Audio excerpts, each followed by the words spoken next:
கொடமிளகா கொத்து. கோழி கொத்தா? ஆமா. அச்சா அச்சா, சூப்பர். புது விஷயமா அட்டட்டா அட்டட்டா. அதுல வந்து என்னென்ன போட போறீங்க அதெல்லாம் கொஞ்சம் எனக்கு சொல்லுங்க.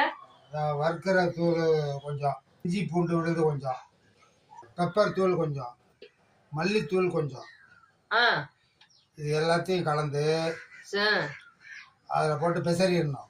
ஓ, சிக்கன் பீசஸ வந்து கட் பண்ணி வச்சிருக்கிறதுல போட்டு பெசறிடணும். ஆமா.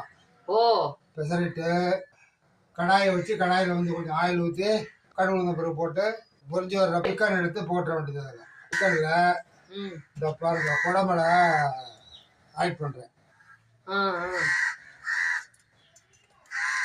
பண்ணுங்க பண்ணுங்க. ஆட் பண்ணிட்டுனா அடுத்தாப்புல இந்த பவுடர் கொஞ்சம் போடுறேன் பாருங்க.